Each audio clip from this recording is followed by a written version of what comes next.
Hello and welcome to session 1 of 5 for Hearts of Wulin, which is a PBT a hack intended to cover Chinese wuxia novels and dramas, things like that. My name is Lowell, pronouns he, him. We have 5 sessions on the calendar for this. This first part of the session is going to be character creation setup session 0.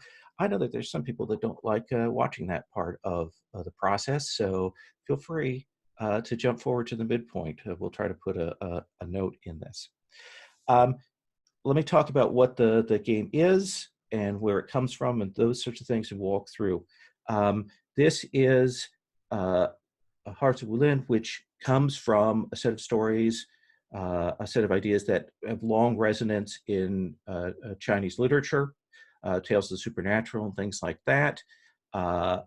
There's an evolution of wuxia novels in the 20th century that leads to a set of novels written by Jin Yong and Gulong and others in the 1950s, 1960s that were serialized novels that really set the template for Wulin stories and dramas.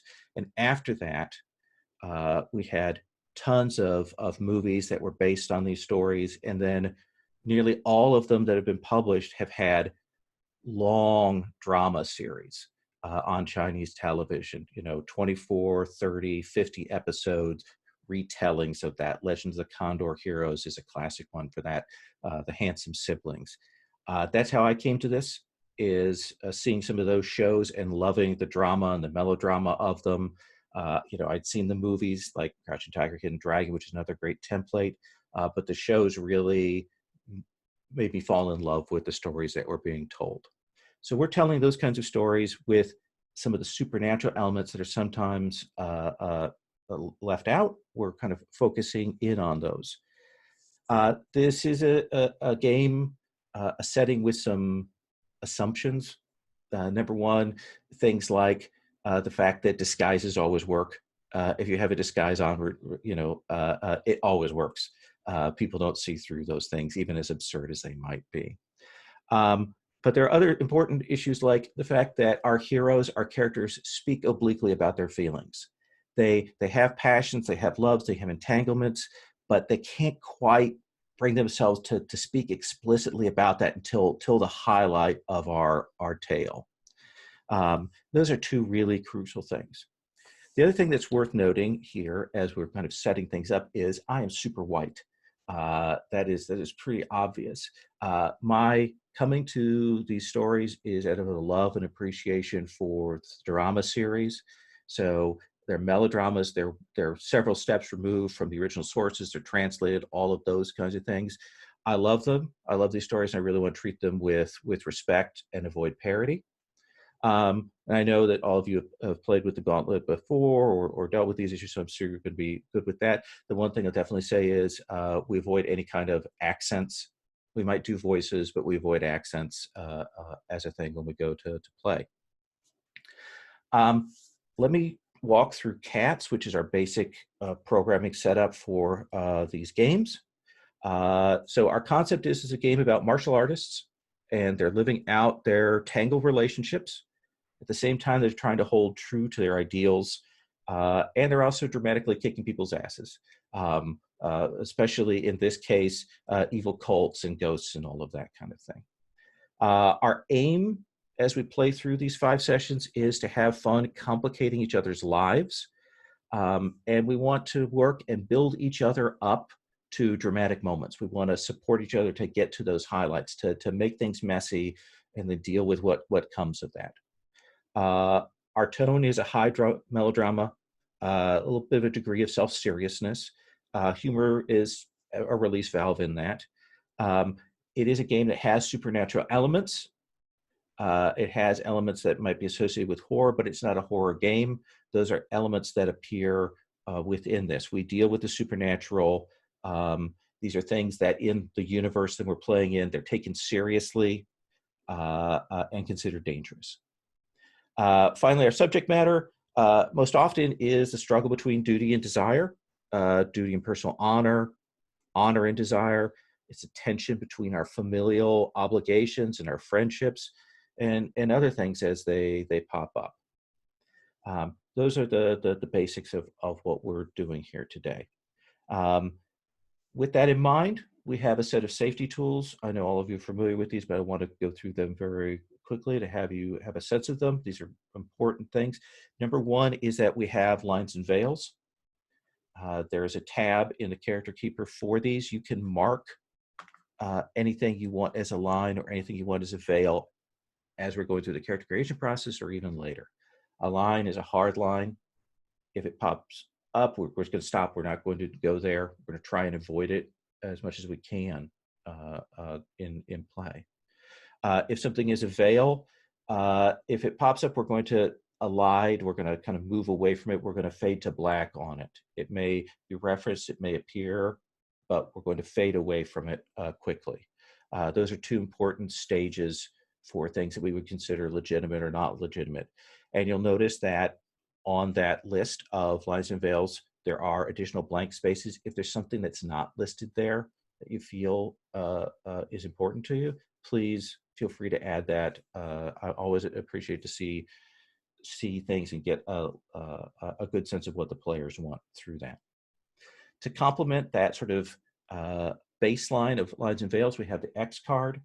The X card is used in play. It can be said, just, I want to X card this. It can be done as a gesture, safety gesture like this, or even in the chat. If you wish to X card something because you find it problematic, you find it objectionable, it hits on a particular phobia, as I've had that happen at the table before, or even if you find that it's wildly off tone. These are all reasons to X card something. We stop, we kind of rewind, get that material excised, and we roll forward again on that. And then the last thing to say is this is an open door game. All the Gauntlet games are. If you need to step away for whatever reason, if you need to take a break, just step away, take a break. You don't have to explain yourself. You're always welcome to do that. If you find that the game is not what you wanted and you want to leave, that is absolutely legit to step away. So those are the big things that I want to say and set up. Our particular game is going to be 5 sessions, character creation in the first part of this. Our general premise is that all of you are Wulin heroes. You are in a provincial capital. A prince has recently arrived and has taken over this provincial capital. It is a place that legendarily has supernatural events, but there's some other strange things going on. Rumors about cults and hauntings and things like that. That's going to be our backdrop. And our assumption is also going to be, based on our entanglements, that all of our PCs know one another and at least share some kind of camaraderie. So I talked a whole bunch. So we're actually going to go to the mechanical side of character creation. Before we start recording, our players chose their playbooks. And on the character sheet, you can go ahead and start putting in things. You'll put in, you'll figure out what your style is, what you want to call it. You'll figure out what kind of weapon you use with it. You'll see all of this on the character creation tab in the Character Keeper. Come up with your look, your name. You'll also set your stats, which are the elements, and I've got a set of what those arrays are. And you'll pick your moves in the playbook. So those first 4 items on that character creation tab, those are the things you should go ahead and go through and get set. And then once that's done, we'll talk about introductions and entanglements. I'm going to take just a break and let you go, and then I'll say some more random stuff.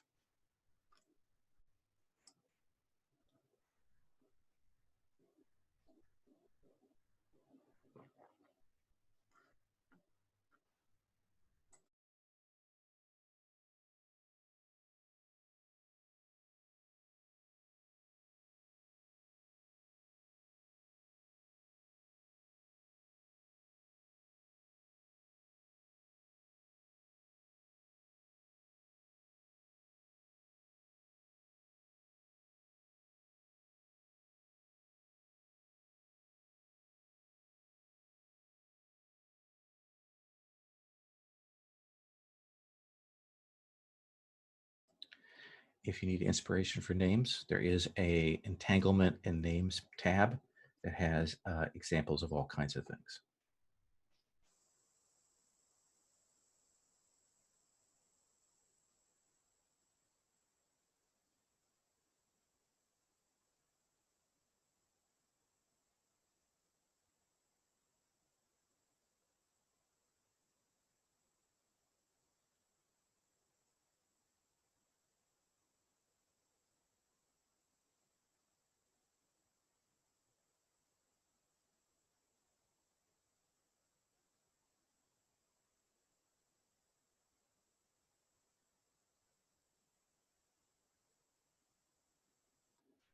And I guess I can pause recording until we actually get introductions, which I'm going to do. Recording. So for Moonlit River, tell us about what your role moves are so everybody kind of knows generally. Don't have to give all the specifics, just a sort of general overview. Yeah, so Exorcist, essentially, I can create a barrier to expel or bar supernatural spirits. My Blade Heart, when I attempt to change the loyalty or purpose of a worthy agent of the villain, so this is why I'm not as good with the martial arts stuff. I intend to try to like get to their heart. And then Eternal Love, when I remember a past life connection to someone, describe it and take +1 forward in dealing with them. And then I can, essentially when I reveal it to them, there is something I might be able to make a difference on that person. Or they might trick me.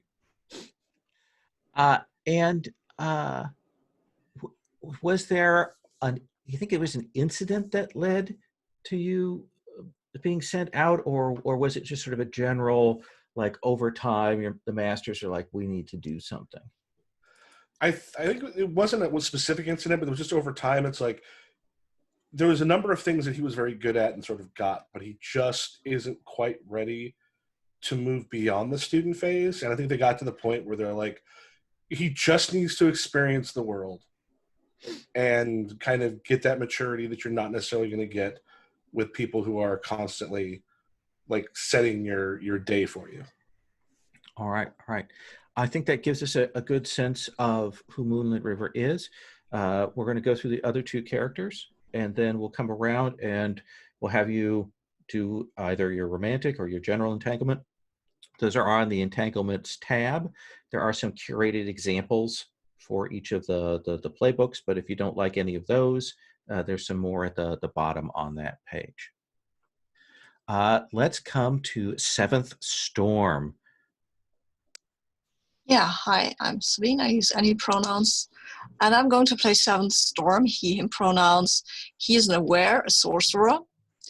Seventh Storm is the son, I think, of Sixth Storm, which is hard to pronounce for somebody who isn't English and native speaker, but I will try. Sixth Storm is his mother. She was a sorceress before him, all going back to the first Storm, who was the founder of this whole lineage and the whole fighting school and the whole fighting style. So he has a bit of pressure on him to perform well and to keep people from turning to the dark side, which he, at least, I think he might have failed in that endeavor at least once. So, okay, that is not great. Seventh Storm is dressed in a very conservative manner. I have a picture in the character keeper where he's wearing some sort of pretty ornate armor, and he has a very ornate sword and a headdress that looks a bit like a crane's head. And his style is called Streaming Crane style. It uses the metal element and is centered around using swords and illusions because it's a sorcerer. And then you can use illusions when you fight. So you have a very lovely armor. Do you imagine that this order of sources that you come from, that this school has some wealth, is well regarded? Yes, I think they have some wealth. I mean, they're very traditional. And do you imagine that Seventh Storm took up this duty of becoming the next sorcerer, was excited to do this, reluctant to do this, just accepted that this was the duty? Yeah, I think he just never saw that there was an alternative. that he could be something else, but the seventh storm, that was his name, right? And you had to be a sorcerer then. So that's what it is. And tell us about the moves that you took. Oh yes, I've taken, obviously I'm the sorcerer, which just means that I'm good at dueling with supernatural forces. And I also have the weird man when I create illusions and phantasms to fool and distract, so I can create illusions, obviously. And I have Phoenix flying in the sky. I can communicate across vast distances via some supernatural medium, and I imagine that these are little folded paper cranes or something like that I can let go, and then they fly somewhere. And then they become sort of smallish, realish crane, illusionary cranes that go to someone and talk to them.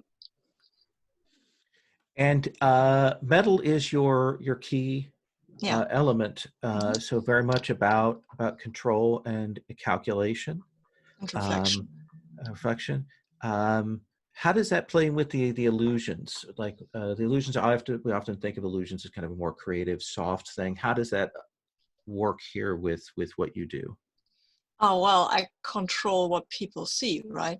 What they perceive of the world, and I calculate how to use magic to make them to make this the reality appear differently than what it is. That is not exactly very soft. Mm-hmm. Okay, excellent. Well, we'll come back for you on those entanglements and get those set once we get everyone introduced. Then let us come to a Turbulent Stone. Please tell us about Turbulent Stone. Turbulent Stone uses he, him pronouns. He's kind of a vagabond monster hunter. If you saw him, he'd be kind of stubbly. His skin would be tanner from being out in the sun so long. He has some tattoos, and his clothing is kind of covered with little trophies from various parts of monsters or other things to protect him from certain spirits and monsters and stuff like that. They're just kind of hanging off his clothes. His style name is 8 Steps of the Ghost. It's an earth element-based style. So vagabond, but knows this earth-based style. And what is the is it barehanded, or is there a particular weapon that you use? Oh, that's a good question. I think he probably just has a pretty standard sword. Okay.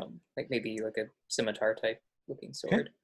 Okay. So it's more the saber. Sometimes they have it with the rings on the back. Okay. Yeah, definitely with some rings. Tell me, do you imagine that? How did they learn this style? Did they meet a mentor? Were they part of an order and then left? How did they come to learn this?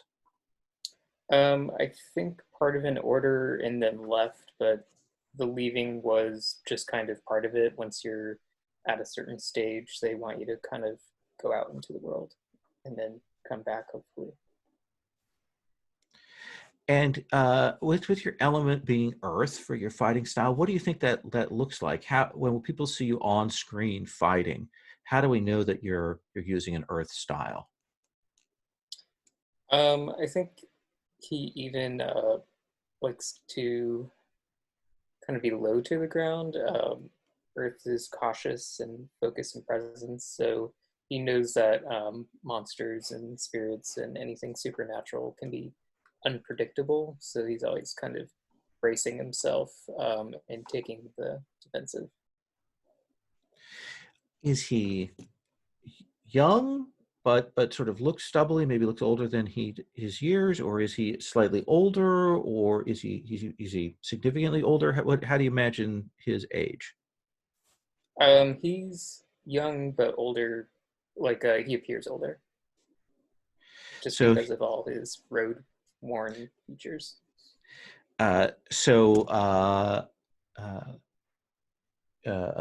Essentially hasn't been that long out of his training. Yeah, he's probably like early 20s or something. Do you imagine that your order is well known, or is it kind of a more quiet, hidden order that does the training for monster hunting? Hmm. Probably not well known. Not well known.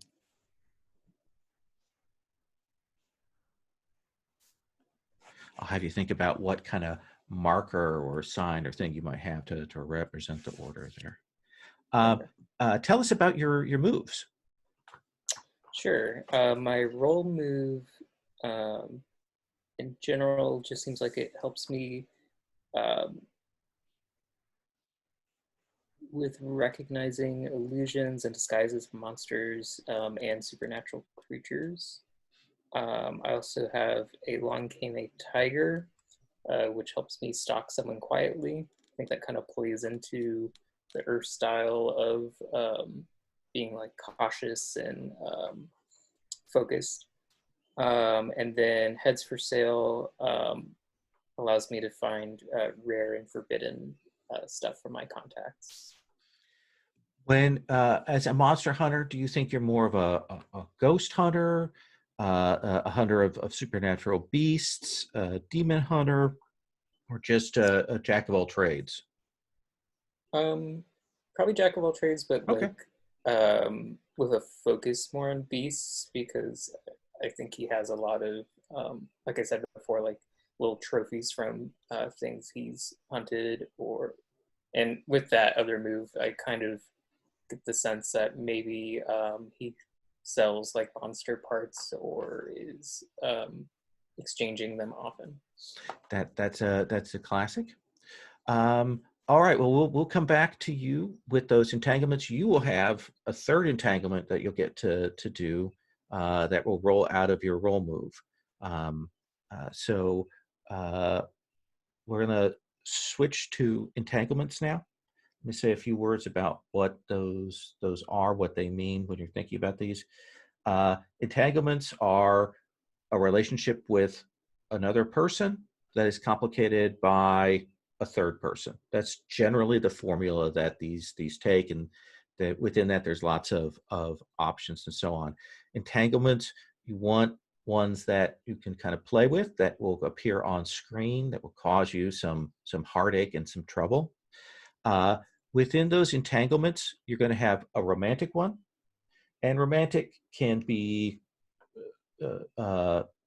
passionate, but it can also be just admiration or crush. It could be that kind of devotion that comes from that, and then a general one that has a more broader approach. What I ask is that each of those entanglements is going to have 2 blanks, so you have a total of 4 blanks you're going to be filling in. I ask that in at least one of those entanglements, at least, you have another PC tied in there. You can have more, but having at least one is good. And if you do, when you bring in another PC, we'll check in with other player and see if they are cool with that potential entanglement. So with that in mind, let's come back to Moonlit River. Do you want to do your romantic or your general first? How about romantic? Okay.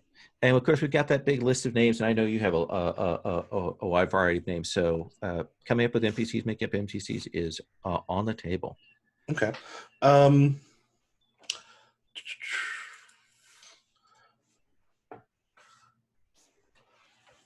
I pine for those Snowy Fox, but I destroyed them and their lover in a past life. Turbulent Stone, are you okay with being the reborn lover in this life? Sure. That I feel I have to make some sort of a atonement for. That is nice. That is a classic one. So you know the truth. You get flashes of that. Do you think that you've told Turbulent Stone, or is that something that you haven't said to them? No, I have a move specifically for when I reveal that later on. Perfect. So. Excellent. So yeah, that gives us that Snowy Fox. What do we know about Snowy Fox? We had known each other. Basically, we were from the same village, and when we were young, we had kind of a very strong connection. But I had, because one of the reasons I was sent to work with the monks and such was because of the sort of past life ability, these things that I would see, and I had this guilt about it. She left to go sort of train to be Wulin around the same time I left for the monks. Okay.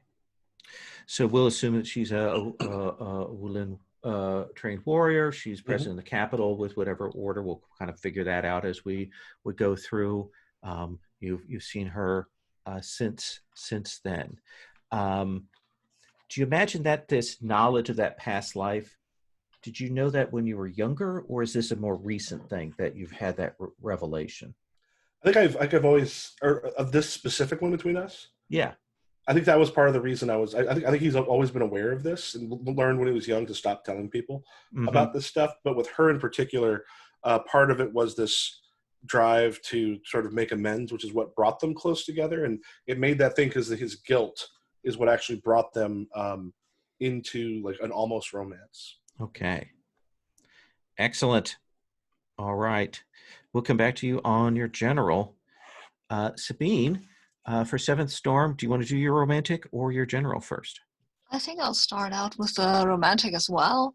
Okay. My romantic says, I failed to save Blank from turning to the dark side. And out of love, I accept Blank's blame of me for that. So I think I failed to save maybe I don't know. Could that be that I failed to save Snowy Fox's fall to the dark side, or would that be too much? Michael. Yeah. Yeah, okay, cool. So I failed to save Snowy Fox from turning to the dark side, but out of love, I accept, I guess Moonlit River is blamed for that, right? Okay.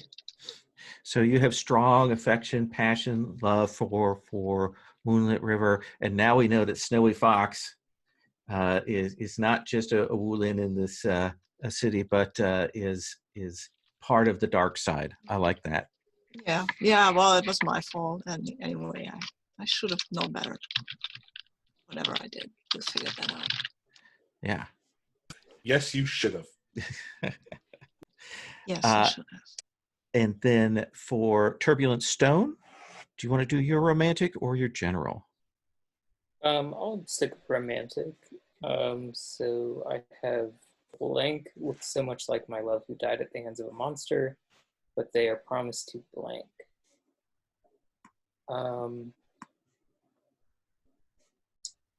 What about Seventh Storm, as the percent looks like my love who died at the hands of a monster? Is that okay?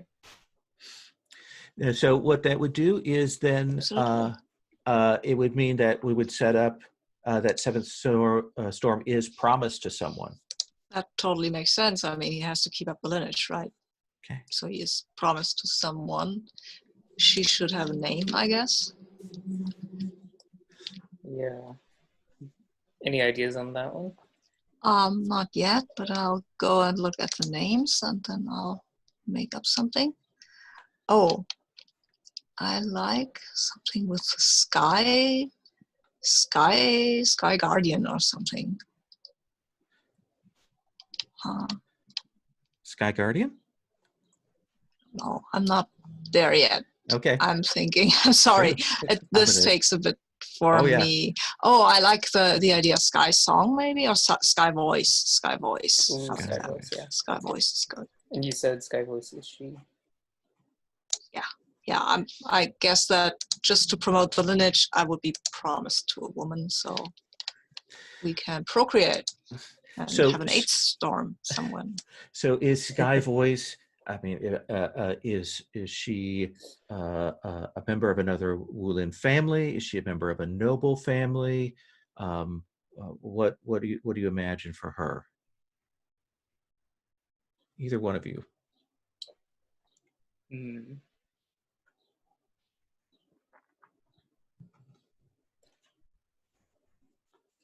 I guess whatever would make the most sense with Seven Storms story. I guess that'd be kind of a noble family, right?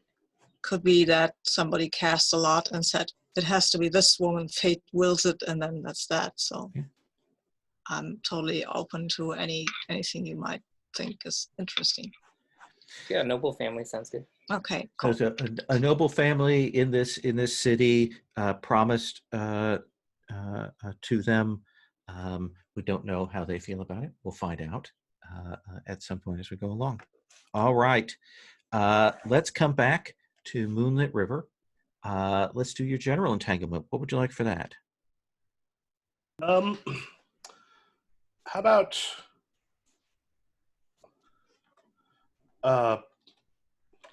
Mournful Ghost asked me for inside advice, but I expect its behest of Master Flawless, who worries me. So tell us about Mournful Ghost and Master Flawless. These are actually the nature of our particular like the Twin Shadow Mountain Monastery is we deal with a variety, like we go to different places, help people out. We've also deal with a number of different organizations. So this is actually from an organization that is somewhat close to ours.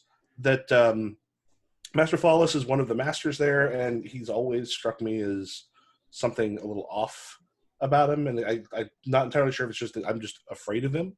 Because he's imposing, but Mournful Ghost is a friend that that I've done some exorcisms and some other such from this other organization with. Have you known Mournful Ghost a long time? Is he someone who also grew up in the village with you?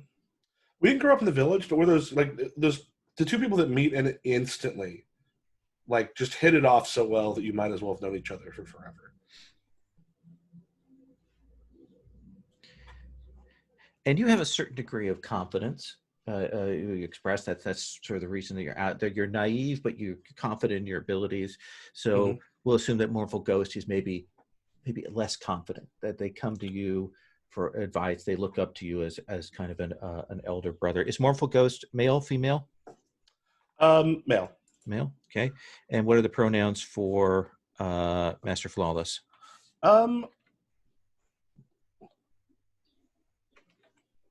Here. Let's also go male for Master Flawless. Okay.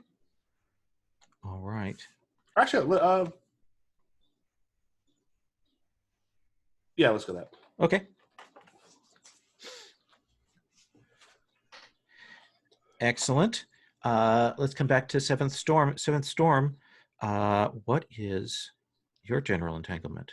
My general entanglement is I can sense the dark destiny if my friend Blank maintains their love for Blank. And I think my friend is Master Flawless just because I mean, that's an awesome name, right? Yeah. And I think he is maybe, yeah, well, maintains their love for, and I think he is actually in love with Sky Voice, who's my betrothed, but, well, yeah, maybe that's part of why I think it's not a good idea, but maybe only part. Maybe I'm willing to step back because I have this whole Snowy Fox and Moonlit Raven thing going on, so I'm not that into Sky Voice, I guess. How is it that you came to know Master Flawless? Well, Master Flawless is part of the monastery, right? Did I get that right? He's a part of a parallel order to the Twin Shadow, so he could in fact be from your organization if you wanted. No, probably not, but Okay. or maybe he is. Maybe he is. Yeah, maybe he is. He could even be my mother's consort. He's not my father, but he. No, he's not my mother's consort. That doesn't make sense. Sorry. Maybe he's just a teacher that is associated with the Lotus Wind lineage. That makes sense. Yeah, he's my friend. He's always been my friend since I've been young. It's been good to you, though you have some fears of well, you probably felt something, seen something that if they continue down this path, that'd be a problem. Yes. I like that. Mm-hmm. All right. Let's come back to Turbulent Stone. Turbulent Stone, what is your general? The monster Blank saved my life and has asked for help wooing blank. And I've chosen the monster's name as Sister Serpent. Okay. And I think it would be probably most interesting if the other blank is one of the other players. If either of you in particular, well, Michael's not here right this moment. But I was thinking maybe Michael, but, Moonlit River, but Seventh Storm could work as well. Actually, it could get real complicated if it's Seventh Storm. Yeah. Let's hang on. We'll get Michael back, and then we'll get that figured. And Do you imagine that because this is? Oh, you already have an entanglement with 7 storms, so maybe already can change that out for Moonlit River. Sorry, we had a Moonlit Raven in another campaign, and it's still stuck in my head. It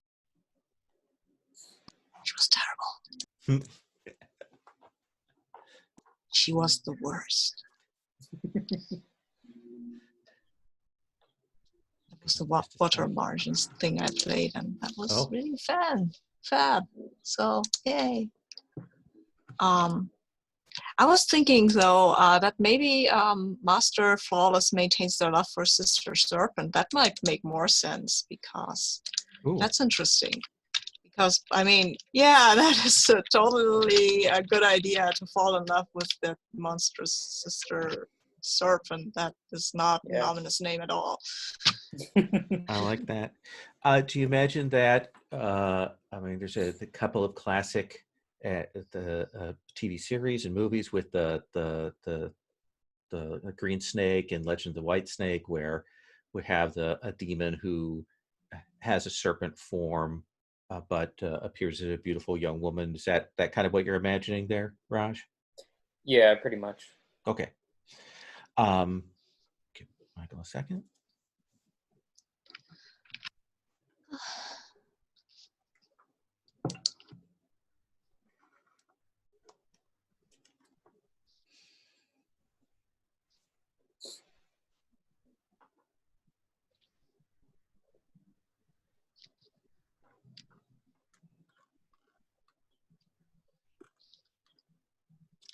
And I'll get an NPC tab put in, and we can get pictures for all of the various NPCs. Because that's my favorite part. That's why I have that Pinterest board. It's a really good board. I'm looking through it now to try to get an idea for my picture. I will say a good third of it is stolen from Agatha's board that she had. My biggest challenge when I create a character, because I always want to look up a picture, is it's like going down a Pinterest rabbit hole. Yeah. So Moonlit River, we changed the Sense of Dark Destiny for Master Flawless, such that it's actually, if he maintains his love for Sister Serpent, the serpent demon in a human form, and then I think that Turbulent Stone was suggesting that the monster Sister Serpent saved my life and has asked for help wooing in Moonlit River. Would that be okay? Yeah. Okay. And then Turbulent Stone, you don't have to decide right now. I'm going to let you think about this, unless you have a great idea right now. What is your additional problematic entanglement with something supernatural? Is it? I put some examples there. What do you think? Or do you want to think on it? Where are these? Oh, that's the second part of your role move. You begin with an additional entanglement. A ghost who loves you, a monster you protect, a creature seeking revenge tied to someone you care for. I think creature seeking revenge is probably the most interesting. Okay. To me. Well, I'm going to have you chew on that, and we'll come back to that. What we're going to do now is we're going to take about an 8-minute break. That'll bring us back at a quarter after. And then we're going to set up some stuff. I'll talk about bonds, and we will get setting up some scenes. All right?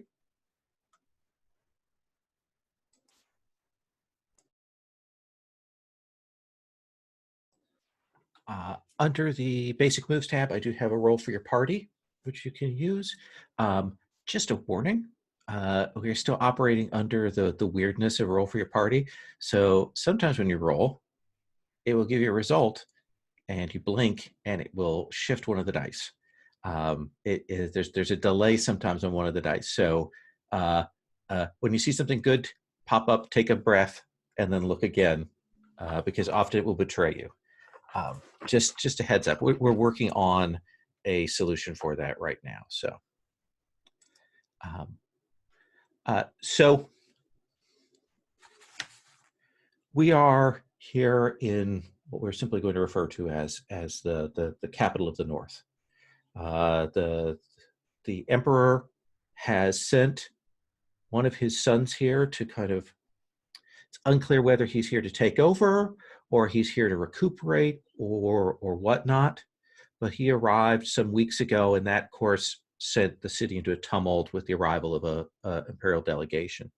The local governor and ministers have been trying to figure out exactly what's going on here. The city, this capital, is known as Songling, and we are in a region that is sort of legendary for haunted forests, the strange mountains.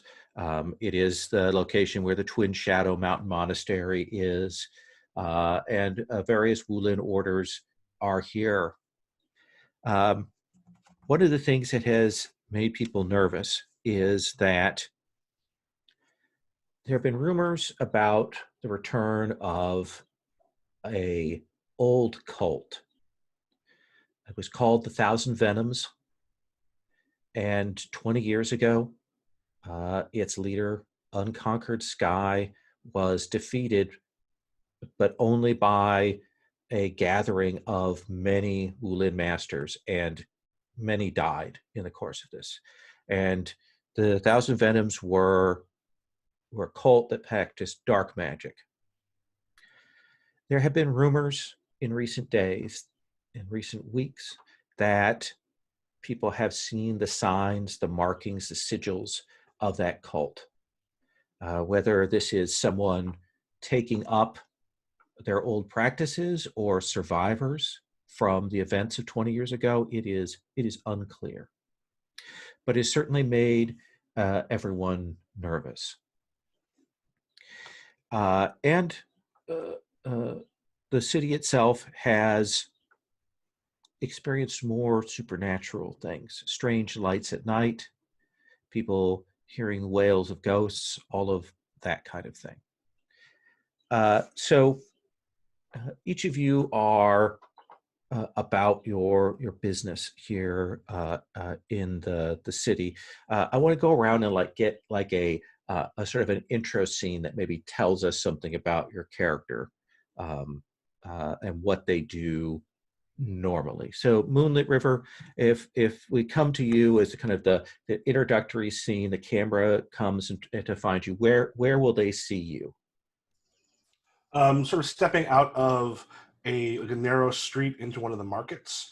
And he's currently doing that thing that New Yorkers hate, where he's just kind of looking up at all of the buildings as he goes through, and sorry, apologies, sorry. As people bump into him and like someone yells, like, "Get out of the way!" and he kind of takes a step to the side and he's looking over this place. It's the largest. I mean, he's used to smaller villages or the monastery. So this is this gigantic place that he's read and heard all these things about. So he's just kind of drinking it in, and then he's just walking through and sort of taking a look at stuff just to see what all's there, and maybe like getting a few people angry because he's just sort of looking but not actually buying anything. But he'll asking questions. What are these for? Thank you, and then kind of leaves just the merchant like as he walks off without having spent anything, but taking up their time. Yes, you've maybe been to the outskirts, you've maybe seen the walls, maybe been to those places there, but actually getting into the streets and so on is an entirely different thing. And you have been sent a note, a request from one of the ministers of the city. You have a letter that you received from the minister known as Minister Ning. and he has requested your assistance. And so, despite your inexperience in the city, you have made your way here. Do you imagine that you get lost finding your way to the palace grounds? I would take it for a certainty. Okay, so we see you kind of drifting around trying to find your way. Seventh Storm, when the camera comes to you to introduce you, where do we see you? Oh, I'm in the marketplace as well. I'm there with my sister, younger sister, who's called Little Breezes, and some servants. And we are at a shopping trip, I think. And but you can see that Seventh Storm is very distracted. He keeps looking around for whatever ominous signs or something. He sees his eyes fall on some stuff, and then always there's this zoom of the camera that goes in as he looks at some snakeskin boots or something like that. And his sister is babbling happily, and hey, do you think that this flower would make Sky Voice happy? And he's like, no, this is the wrong color for her. But he's very well distracted. What is the point at which your sister kind of becomes like maybe a little bit angry at you for not paying attention? Oh, I think she's quite used to me not paying attention. She will actually probably take advantage of this to get me to buy her stuff. Absolutely, and you're kind of doing it absentmindedly. You see the servants kind of frowning because they can tell what's going on, but they don't want to say anything. And your sister is sort of taking advantage. And as you are doing that, you will be approached by a messenger, one of the sort of the guards of the city, one of the magistrates, will approach and will apologize. I'm very sorry. I have a message for Master Seventh Storm. Are you he? Yes, I am Seventh Storm. And he brings out a letter with an imperial seal, which he hands to you. I will take the letter, and then I will open it, because I think this seems kind of urgent if he's coming up to me in the street, and read it. And again, it is a letter from Minister Ning, and he has requested your presence for a matter which needs to be dealt with discreetly. If you could come to his offices as soon as is convenient.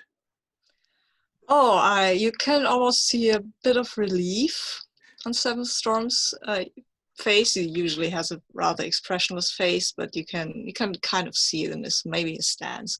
And he will then turn his sister and apologize for this important thing that has slipped his mind and he has to attend to urgently. But she is in good hands with all these servants, and he will entrust to her finding a present for his betrothed.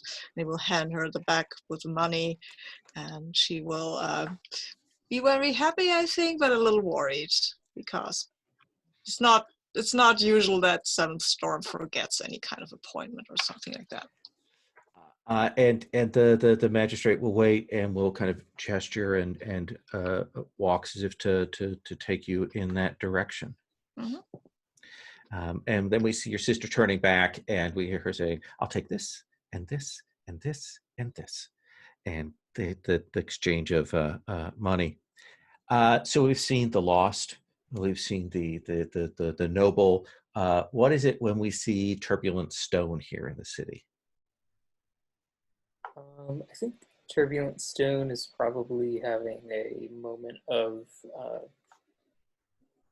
quiet focus as he stirs this big pot that's under a flame and is kind of tossing stuff that looks really kind of mysterious into it, perhaps like unknown monster organs and things like that. And he's just kind of meditatively stirring it. And when the camera pulls back, what kind of room are you in? Actually, maybe I'm like kind of outside under a like it's an outside pot, and there's just like a thatch covering. I like the idea that maybe you're in a courtyard of a place you're staying. You've got Yeah.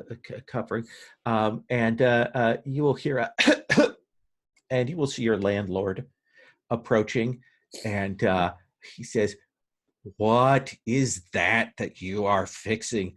The smell is dreadful. I've had complaints all morning." Uh, it's just a simple cure for cold. Uh, Kind of comes over. Oh, I cannot even imagine that anyone would not wish to just suffer the cold rather smelling this. Makes you feel twice as good as when you were healthy.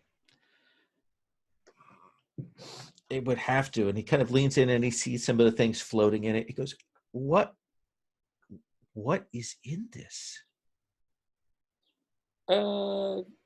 Various herbs. There's definitely a lot of ginseng. You're probably smelling the ginseng. But I know what ginseng smells like. That is not ginseng that I am smelling. What are these things that are bobbing at the top? Well, those are eye from deer. All right. In any case, he steps back and he says, there was a messenger at the door just a few moments ago. They had a letter for me to pass to you, and kind of pull out this official message with a seal on it, hands it to you. Thank you. And he kind of waits, realizes there's probably no gratuity coming his way, and he'll back away. And you'll open it, and you will also see a similarly worded invitation from Minister Ning, who will essentially at your convenience. So I assume you will see you cover or douse the flames on this. Yeah. This will have to wait.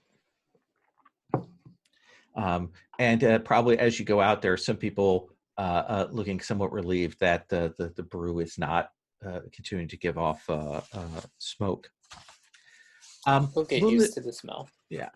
Moonlit River, which of these two, Seventh Storm or Turbulent Stone, do you think is the one that crosses your path to correct your movements? Well, I think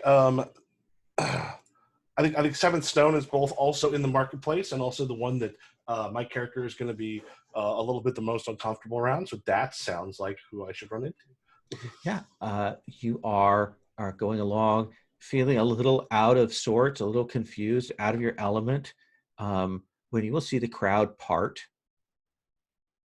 because Seventh Storm is well dressed and beautiful and handsome, and people get out of his way, and you will see Seventh Storm. When was the last time you saw Seventh Storm? So how is after Snowy Fox's fall? Let's Or is there- say a couple months after that occurred. Okay. Yeah, it's maybe been a year and a half. So you know about Snowy Fox's fall, but before this, you haven't had a chance to confront them about it, confront Seventh Storm about it.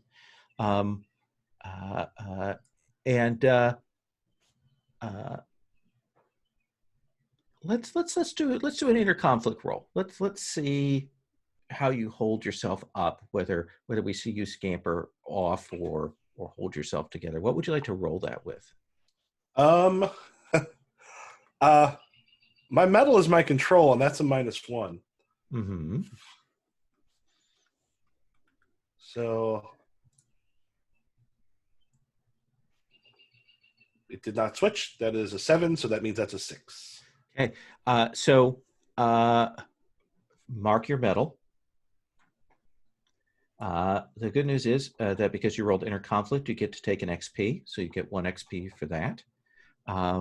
And I think that you freeze in place like a deer there, and your mouth is kind of working, and Seventh Storm, you will see Moonlit River. And I think the soft move that I'm doing is that you realize that Moonlit River is completely lost. He is clearly lost. He is clearly out of sorts and lost and uncertain where he's at. And I'm feeling that I should roll for inner conflict as well. Absolutely. Because, I mean, I absolutely accept this blame for whatever happened to Snowy Fox, which maybe was my fault. But yeah, I think I'm blaming myself as well. So, oh well, I have to say what I rolled with before. And I think at this point I will roll with water because I need wisdom for this, surely. Mm-hmm. Oh wow. I've rolled a 2, so yeah, hooray. I don't hold it together as well. So go ahead and mark your water. Uh-huh. And I think that you will have a moment when you see Moonlit River, Mhm. and you're kind of watching and you're thinking about that, and there is a moment when behind him in the crowd, just for a moment, you see Snowy Fox go past and vanishes into the crowd. What do you do? I have the, what do I do? I don't know. Attack would be the worst thing I could do, right? So I'll totally do that. Okay, so we'll see you rush through the crowd. You're trying to pursue. I think I will jump. I will go, you know these impossible jumps that happen? I will jump, I will draw my sword, and some of the illusions around me, the birds and the clothing that just flutters out a lot more than it should be. They come on kind of online, and I jump at this. Maybe figment of my imagination. Yes, I think we see you leap, come down, push people aside, and you will grab this person and you will spin them around. Your blade is out, and this young woman shrieks. It's definitely not Snowy Fox. And I will drop my blade, and then I will bow to her. Forgive me. I mistook you. I apologize. And the crowd is kind of parting. They're looking. They're sort of staring at you, and you can see that someone says. You hear them say, "That's Seventh Storm. What's wrong with them? Oh, they're part of that order. Are they attacking people in the marketplace?" And you hear that sort of mumble of the crowd kind of speaking your name. I will stand up straighter and attempt to ignore that. And I think that this is the perfect time that Turbulent Stone, you have been passing through the market when you hear a shriek, a cry out of panic and terror, and I assume that you would go to see what was amiss. Definitely. Usually when there's shrieks, there's monsters or spirits or something attached to them. You push your way through, and you will see this young woman. She's being like, the crowd is kind of holding her back, like to protect her, and you'll see Seventh Storm there, kind of putting his blade away and looking more uncertain and more shaken than perhaps you've ever seen him.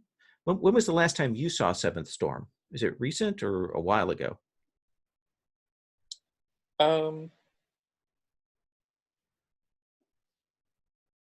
I think it's been a little while. Okay. Yeah. And just to complete the cycle of fails, let's have you roll your inner conflict as well. Okay. Well, I also realized I rolled my style element, which I'm not supposed to. No, you can. You're always allowed. Oh no, actually, for inner conflict, no, you're not supposed to. So just move it to one of the other ones, or Yeah, well, yeah, just move it to one of the other ones. I think I think I want to roll with metal. Okay. Kind of reflect on every time I see Seventh Storm, it takes me a moment to even realize it's not my love who died. But I guess I should name at some point. Oh, yeah. But yeah, I'm gonna roll with metal. So, ooh, okay. So that's a 4. That is a 4.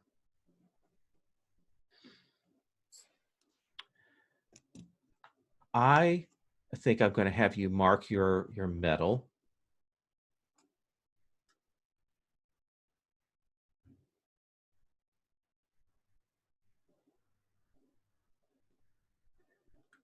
And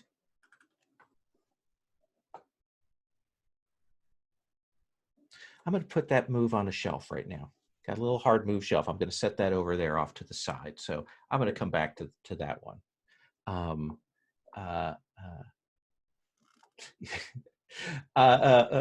Moonlit River. I suspect that the leap and the shriek will probably break you out of your trance there for a bit. You turn a few steps, push through the crowd to follow, and you will see Seventh Storm sheathing his blade, clearly having nearly struck this innocent. And you can see Turbulent Stone kind of ashen-faced, standing at the edge of the crowd. What do you do, Moonlit River?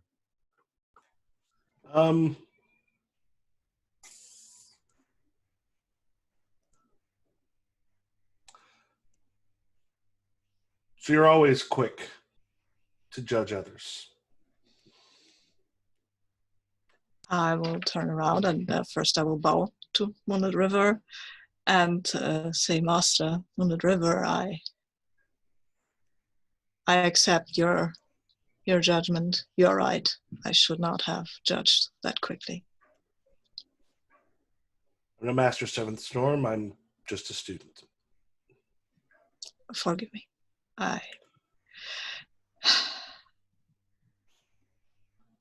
Well, apparently something has disturbed my inner calm.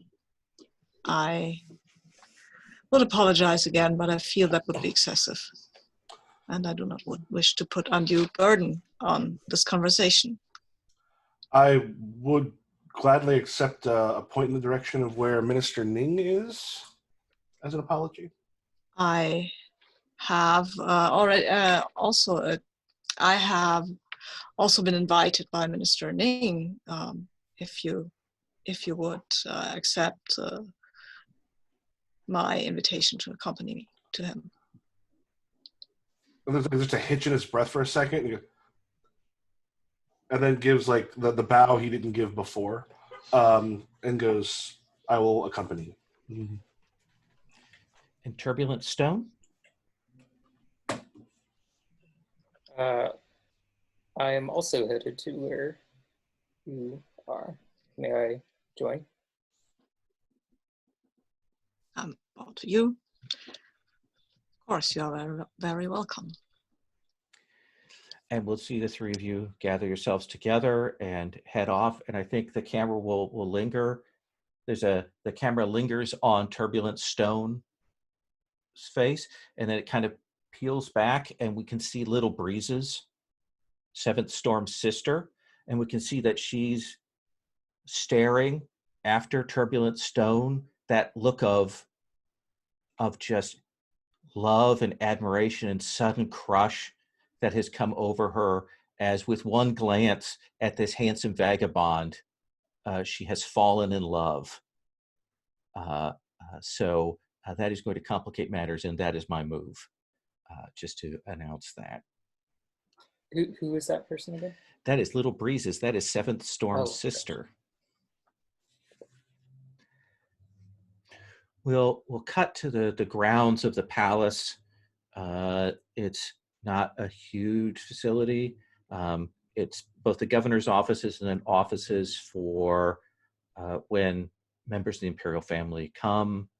There are ministers going around, scribes, functionaries moving around and about, but you'll be brought in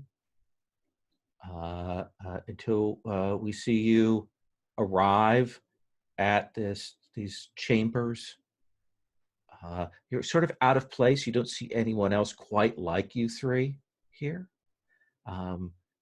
But you'll be brought into these offices. There is a low writing table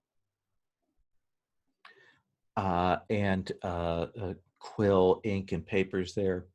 I guess we'll do the since we're playing a short run game. I'll pause here. We've got a couple of different ways to do XP. Sorry, I didn't mean to interrupt. I just no, that's okay. But You can. We'll do the variant where you can also mark XP on a miss for inner conflict. We use that for short run games. Oh, I might be looking at an old version of. Yeah, we've got a couple of different options for that. But let's do that just so you guys get more. So all of you get more XP. And you will see this figure. He has long white hair that comes down. He's striking, angular face. He's just finishing up a document, and he looks up and he says, gentlemen, thank you for coming. Please come in. And he stands. He says, I am Minister Ning. I am responsible for, let us say, security within the city, within Songling, and I am attaché to the prince while he is present here in the city. You all have a reputation for being able to deal with the strange and unnatural. You will tell me if I am correct or incorrect on that. Well, as for my part, I believe you are very correct. You're correct. Yes. The Lotus Wind lineage, the Twin Shadow Monastery, and I don't think I caught your background. Turbulent Stone, is it?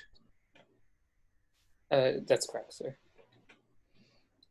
I'm from the Eight Steps Society. Oh, interesting. It has been some time since I've heard of a disciple of the society out and about in the world like this. There's not many of us left. That is what I've come to understand.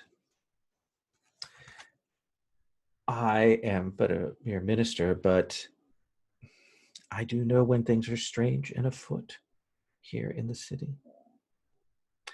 There have been a set of murders. 3 people have died by the signs and the markings upon them. It would seem to have been a tiger, but a tiger loose within the city. This has happened over the course of the past 3 nights. 1 killing each night in different parts of the city. It has the air of the unnatural, and so I thought it would be good to call in experts to look into that matter. Would you be willing to undertake this task? You'll have my gratitude if you do so. Master Moonlit River? Certainly. 7th Storm? Lotus Wind lineage would be glad to be of your service. Excellent. And you, Turbulent Stone? I'd be honored to serve you. Excellent. I will pause here mechanically. So I know all of you have looked at the stuff. I'll just remind you, study is our generic knowledge role for investigations, things like that. We don't have set questions. But when you do roll for study, you can ask a question about a person, about a situation. You can make a declaration, or you can determine someone's scale. So I just always want to put that out there to remind people about how the, hey, what's going on move is. And he will say, will have Magistrate Bao come and give you the details on the situation. And I hope that you will handle this with some discretion. There is a festival coming up soon, and I would not want panic in the streets during that.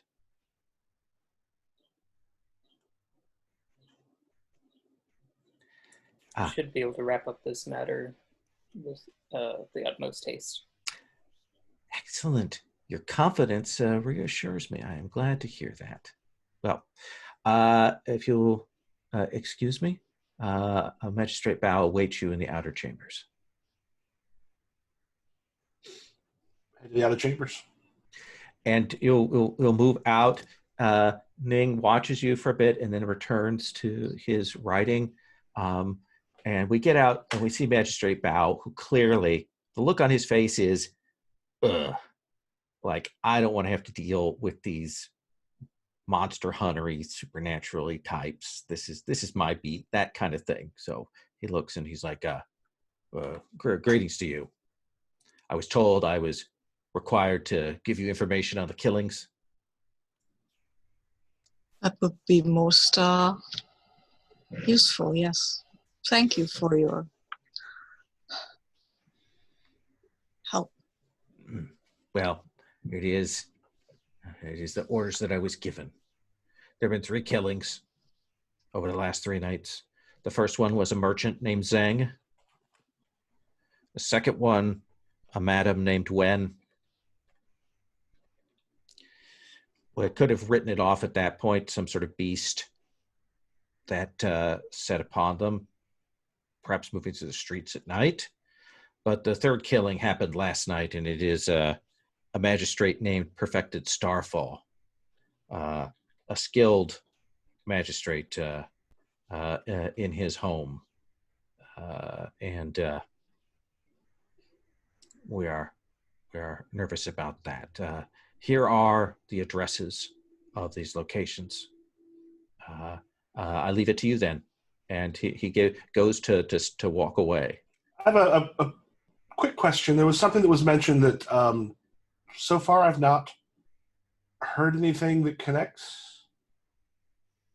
We were told that it looked like a tiger had killed them, but then we were told they believe the supernatural was involved. What was the supernatural aspect beyond a tiger?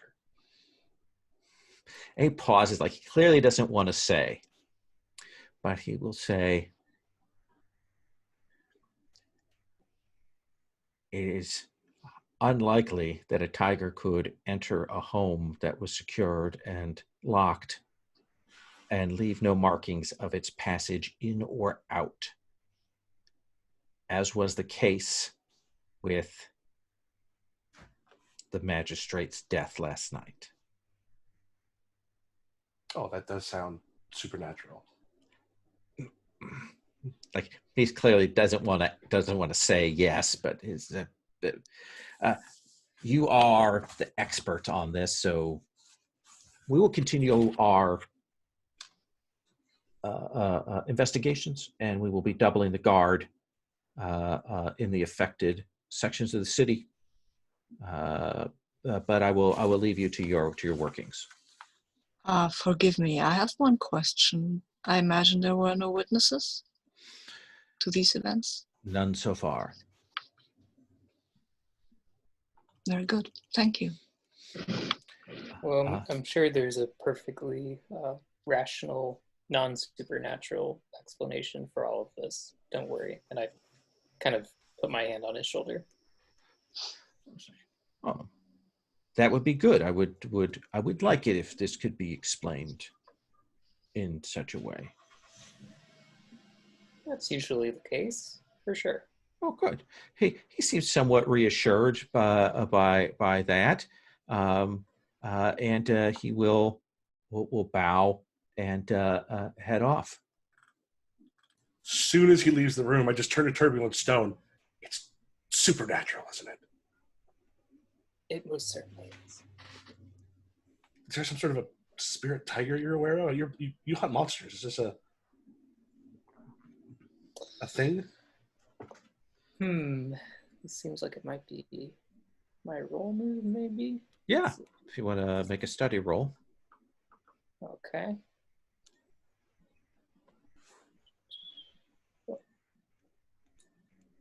Sorry, looking back at the basic moves.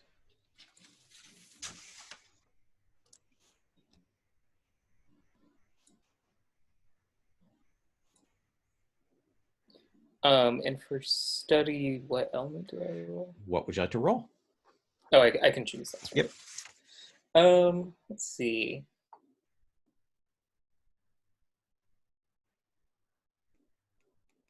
think water. Okay, let's have your roll. Makes sense.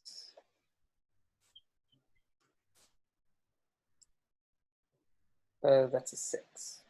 That is a 6. Now, here is where I'm going to talk about bonds.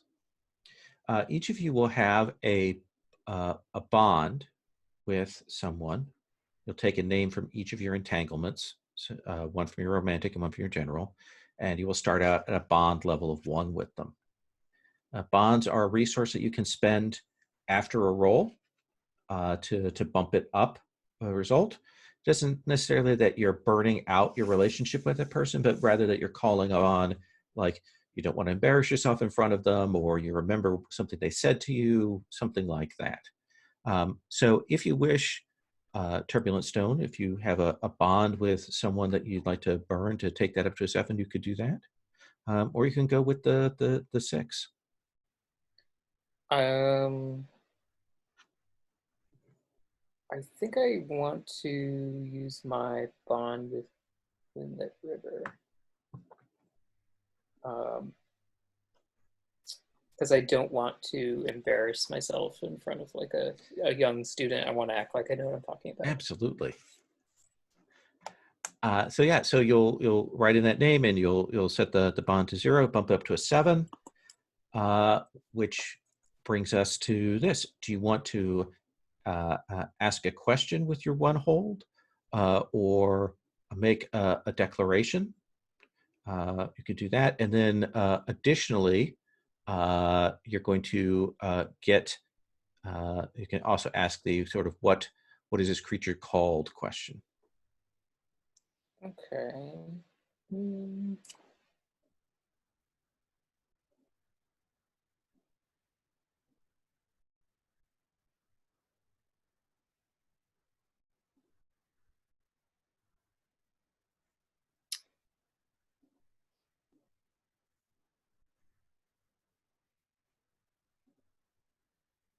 Could I ask about hidden details? Yeah.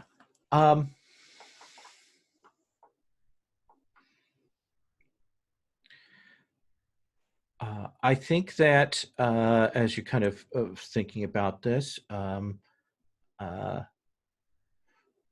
if this is a spirit, or even if it's one of the other possibilities,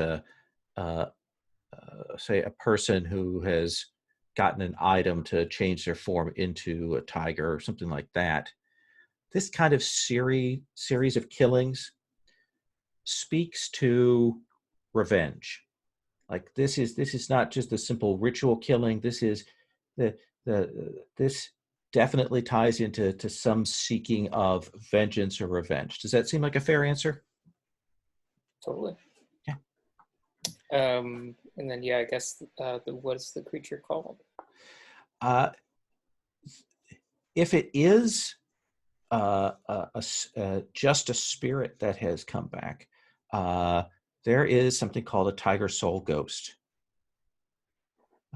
And because of the nature of the tiger as a hunter and predator, sometimes when a tiger dies is the same time as someone who so desires revenge or vengeance that the two can get intertwined. That's what you remember. You don't, off the top of your head, you don't remember more details about it, but it does sound like that to you. Moonlit River, you're very close in saying it is a supernatural tiger, for it is probably a tiger soul ghost seeking revenge.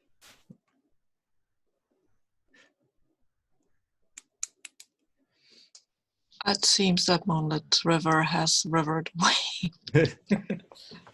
But yes, that sounds plausible. Seventh Storm, do you want to lead the group to go somewhere? Do you want to go and consult with someone? Do you want to make a study roll? What would you like? I think we should talk to the people who knew these three, just to find out. I mean, I'm from the city, and I probably knew at least Perfect Starfall, at least by reputation. Sure. So maybe I'll do a study roll just to see what I know about these three people. Absolutely. And if there was anything connecting them, right? I will roll this with, let's see what I roll with this with. I think I rolled it with patience, growth, and curiosity, because it seems curiosity would be useful here. And it can't hardly get worse. Yes, I've rolled an 8, so that's okay. So you have one hold to spend on asking questions or making a declaration. Okay. I mean, yeah, I would like to know if there was anything that would connect these three, either proximity, probably not, because they said that those were 3 different places, but maybe they were part of the same, I don't know, book club or something like that. About that. And Or my they internet went to goes the off. same temple. Hi, sorry, we just continued. I've asked now what I, as a citizen of the city, know about the 3 people who were murdered. There is a connection there. I know anything. I think one of the connections that you will get is that all 3 of these people, they have kind of a bad reputation. Okay. Perfected Starfall is rumored to have been a corrupt magistrate. Merchant Zhang is spoken of as someone who would do anything for money. And Madame Wen is said to mistreat the people in her household and to take advantage of customers. So all 3 of them definitely are not good, upright people. Well, I will share this information that these 3 were, all of them in their own way, not very well regarded, and for good reason. It seems there have been rumors of corruption and greed, and that seems to connect all 3 of them. I do not know yet how this would connect to the tiger soul, but this might be solved by talking to people. Moonlit River, do you?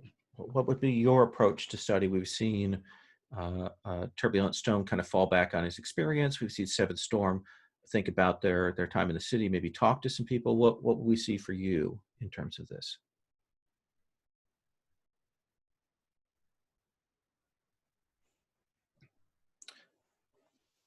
Sorry, Moonlit River. What do you think? Oh, can you hear us? Yeah, I think my internet connection is being a little wonky this morning. That's okay. That's okay. I had missed everything from when you started discussing what had happened. So it would make it easier. It could have been I just got a little starstruck by something in the room. Sure. So the 2 things we know are that it is a tiger soul ghost. We know that it's a spirit of vengeance. And Seventh Storm has established that these 3 people all are baddens, potentially corrupt kind of people. So what would be your tact in this? What do you Um, need to do? would I have any way of kind of like thinking over the studies and such? Any way to we might have to track down Baddens, or so is a Badden just something that happens in individuals, or is it something that is spread through something? In this, I mean that they're all corrupt people in their day-to-day lives. Do you want to follow up on what might connect the corruption between these people? Yeah. Okay, then let's have your real study. I'm assuming going around asking questions. Yeah.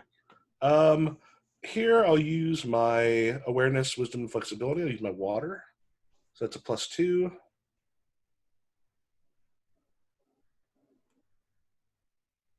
So either it rolled the same thing, which is possible. So it's 7. Okay. That makes it a 9 with a +2. Excellent. So you have one hold. What is it that you want to know, or declare? I want to know how these 3 are connected. They're all Baddens, but they've had the spirit of vengeance come after them. So is there someone in their lives that is that might be the reason why they've been targeted? And again, I think we'll get the montage of you talking to people and asking around, and eventually we see you, speaking to a tavern keeper, and you've said the names, and we see Turbulent Stone and Seven Storm in the background, and he goes, "Oh, yes, that was the case of the merchant Ping. You are new to the city, so you may not know of it." No, I've not heard of Merchant Ping. Merchant Ping, he committed a murder several years ago in the house of Madame Wen. And he was arrested quite quickly. There were a handful of witnesses to the crime, and he was brought before the judges, and he was sentenced and executed.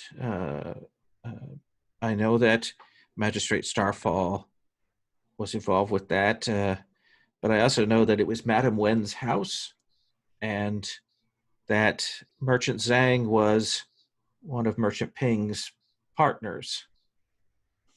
And he pauses and he says, Ping proclaimed his innocence until the end. Perhaps even beyond. Perhaps. Even at the time, there were rumors that the judge and witnesses and so on had been perhaps paid off. Merchant Ping had a substantial estate, and it was passed on, as I understand it, to several different people, including Merchant Zhang. Thank you so much. I kind of take my drink back, and I sit down with the two of you, and I'm like, in every story, the bartender's always the one that knows. And I relay. Well, I would have a follow-up question to that. For the bartender, who else was declared an heir to the Merchant Ping? I pop up and I run back and ask the question. Yeah. He says, let me think. The only other person I know that was involved is there was a bodyguard named Casting Blaze who had been hired by Merchant Ping, but apparently did not do a particularly good job, as I understand it, but he profited from this. The other names you would have to get from the court as to who was involved with this case.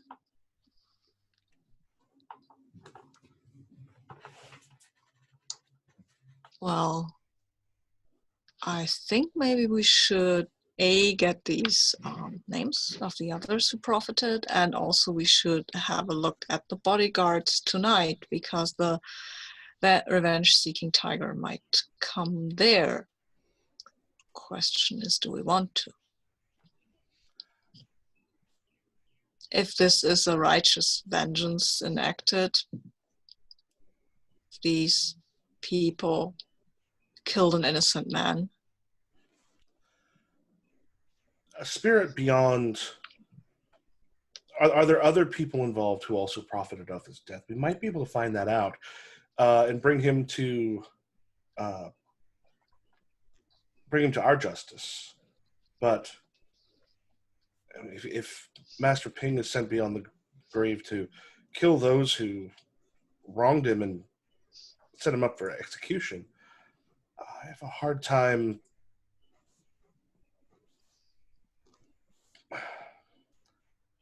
I mean, we clear his name if we find out who did this and can bring it beyond just a vengeful spirit. I agree with you. We should do that. We should clear his name. If this was injustice that happened, then we should clear his name and convince the tiger to leave this to the mortal justice. Turbulent Stone, how do you feel about that? That a vengeful beast running around putting it down that way? What's your thinking on it? It's not the way that I usually do it, but I think I'm kind of too respectful of the group to speak out. And I think at the very least, if it fails, I'll be there. But I have my doubts because I know like vengeance is so potent. That's a good point. So what we think is a next step, Seventh Storm, tracking down this bodyguard, going to the court to get more details. What do you think? You are muted. Yes. I believe that what time it is in the day? Let's say it's getting on towards dusk. Oh, then maybe we should find out where the bodyguard is, because the tiger might appear this night, and then we can confront it before another murder happens, which would prove to the minister that we are on top of this. That would be quite advantageous. And also we can prevent another murder. That would also be very good. And we can confront this vengeance-seeking spirit. So, does that seem equitable for Turbulent Stone? Yeah. Moonlit River? Then I think we can cut forward to the night. There's maybe a little bit of mist on the ground as the cool night air comes in the city. We see the lanterns hung in various places. We can maybe off in the distance hear the lapping of water from the river that runs through the city, and maybe even the sounds of party goers in the distance. And you will find yourselves at the household. You've asked around, and people told you, "Oh yeah, Casting Blaze lives here with his consort." And so we see you outside the house. How do you want to do this, Turbulent Stone? Do you think you're going to case the place? Are you going to, do a stakeout? Do you want to go in and talk to Casting Blaze? Doing a stakeout would probably be more my approach, but I see value in talking to Casting Blaze as well. But I probably just wouldn't be the one to do it. What do you think, Moonlit? I hate to say it again. I had to switch to these other headphones because I was still getting some loss. I'm very sorry about the sound problems I've got today. It's okay. So I missed what happened. Oh, so you're at Casting Blazes household. It is night, and that it's a question of whether the group wants to simply stake it out, or if they want to go in and speak with Casting Blaze. What would be your approach? I think casting it. I mean, I could probably from outside try to create a barrier. Oh, I don't know if it's going to be of higher scale than me. I'm thinking that's likely. Um, absolutely. So let's have you roll. What element do you want to roll to do this? I think on this one, um, fire, the spirit and passion will have to be a part of it. Absolutely. 8, 9, 10. 10. So tell me what that looks like. What do we see you do on screen to set this barrier around Casting Blaze's house? Okay. I'll go with some based on one of the pouches and stuff I've got. I kind of go out and there's some various herbs and some other some symbols, some other stuff. What I do is I place them essentially at the cardinal points, sort of around the home, and then there's just a moment where I just kind of go interior, concentrate, and pull both sort of the inner power as well as opening it up to the world itself, and possibly those with the supernatural eyes, as we'll see, just like just a shimmer sort of appear around it as I'm just like holding it, and like as I'm speaking from then on, because we got to hold it here for a while, I'm a little distracted while that's going on, because I'm kind of keeping that in the back of my mind, like kind of flowing through me. Absolutely. Seventh Storm, what's your tactic? Turbulent Stone's kind of on stakeout. We see Milnet River doing the concentration on this. What do we see you doing? I think stakeout sounds fine. I mean, talking to a person who's right at the middle of the party, I would castigate him, he would throw me out. I'm pretty certain how that goes. So I will go and find a rooftop to stand on, because standing on rooftops, I feel, is kind of my style. And so we see you on the rooftop and kind of waiting, and it's gotten dark, and the streets get sort of eerily quiet. There are animals, birds, and things that live in the city, so you're also used to their calls and so on, and those kind of stop. And then you will see this figure, this person, kind of shuffling down the street towards Casting Blaze's house. And you realize that maybe there are actually a couple of other figures coming from different directions. What do you want to do? Like the reason I say this and mention this is because the way they move, your senses, like it definitely gives you the hackles on the back of your neck go up, and you're like, this seems very odd. What do you want to do? Well, what I want to do is, I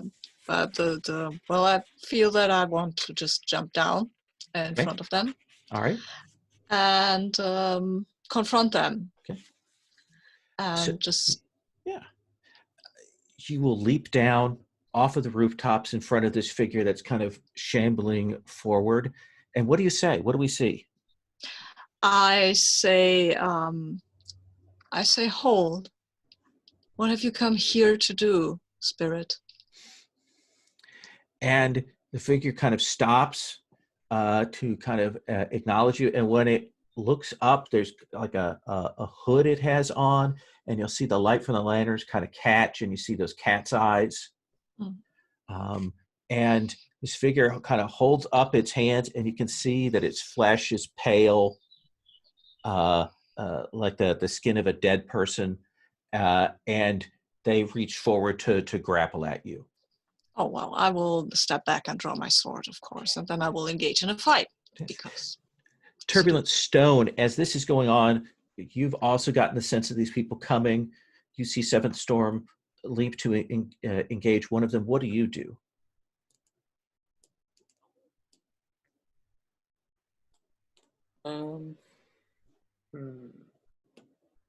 I think I'm going to try to assist Seventh Storm, but by sneaking up on them and seeing if I can kind of manipulate the situation. Okay, I'd like to use Along Came a Tiger. excellent.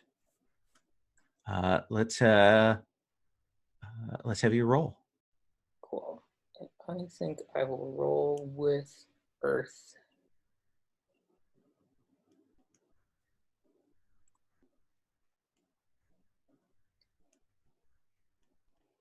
I believe that's a 9. Yes. That is a 9. So you will move into position behind. The other two figures are kind of coming forward from other directions. So let's resolve Seventh Storm's duel, and you can assist depending on Seventh Storm's roll. And then we're going to come back to Moonlit River.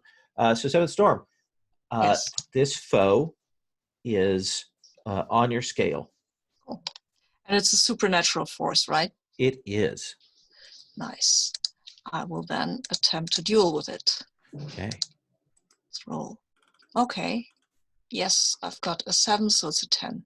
Because 10. I'm a sorcerer. I got +1 ongoing when I'm dealing with the supernatural forces. And my style element is metal, and that is +2. So Turbulent Stone, what I'm going to do is you'll keep that +1 forward to deal with the others because we didn't need to use that for Seventh Storm here. So just keep that in mind. Seventh Storm, you will strike at this thing. What is the maneuver? What do we see you do? I think when I draw my sword, you can see the illusions start swirling around this kind of tiger person, and as it shambles towards me, it will be distracted a little by one of the illusionary birds flying at it, and will kind of back up a little and look at the bird, and at that same point the sword will strike out. And maybe I don't know, what are my options here? I think I have to look at dealing with a foe on my scale. When the conflict may mark XP, if you shew mercy or let them escape. I believe I am inclined to actually let them escape, because I mean, Well, let me tell you what I think will kind of startle you is when you do that strike and that kind of the blade cuts through and the cloak falls away, and you will see this figure in a magistrate's garb with these tiger eyes and this dead flesh. And you can see that there are rents in his chest where there are marks and gouges of some kind of beast has attacked it. So that might have been perfect to Starfall, right? Yes. Oh, Yes. well, in that case, I won't let him escape. No, that's an undead creature. I think I will then attempt to strike it down with my magic and the blade. Yeah, I think you will cut into it, and it will fall backwards. We see some of your magic kind of travel down the blade, and it will collapse. Turbulent Stone, you'll realize now, having seen these things, that these other two must also be undead. What do you want to do? Yeah, I'm going to join in the attack. So we'll see you move over to another one of these coming this way. Then let's have you roll duel. You've got +1 forward.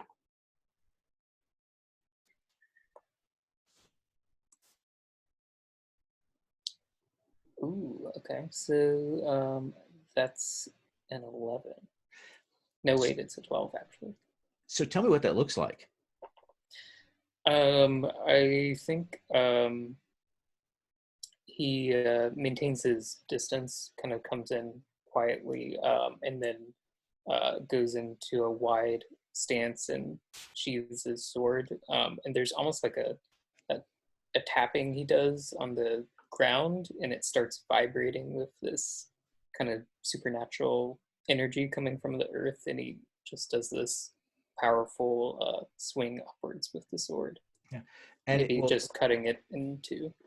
Hit on it, and it will start going to be that sort of like when you hit the undead, it probably does that sort of almost Buffy style the magic just destroys the very nature of it, and we'll see that as it kind of collapses. Moonlit, you're concentrating on keeping this barrier up, but you will see that this is going on. There's a third one coming. You have a choice. Do you want to stop and go and engage that, or do you want to keep this barrier up? So it seems like if they're on their level, what I rolled, the barrier will keep them. We'll keep them. So it's one, especially if I'm on the outside, I might be like, if it's coming towards me, I might be doing the dodging thing, or I'm just still concentrating on making sure they can't enter this, because they seem a lot better at the actual combat than I am. So I've got the pole arm, so in the back was like, as I am just keeping the barrier up. Yeah, and I think when this thing approaches the barrier, it kind of pulls back and pulls away as it's trying to kind of come in, and it stays away. But then you will hear this growl, and there you will see out of the corner of your eye this thing come off the rooftop and leaps and hits onto the rooftop of the building that you have the ward on. Mark an element. Okay. As you feel that ward, just this powerful thing hits against your ward and is thrown back, and you spend your energy trying to keep it, and you will see this spectral tiger thrown backwards. It's now in the street, and it lands, it kind of slides and it gouges the road with these enormous talons. It's kind of orange and blue, flickering, and you know that if you can keep your concentration, you can keep it out, but it might just go for you right now. Yeah, I try to step back into the actual, like, inside of the barrier while still keeping it.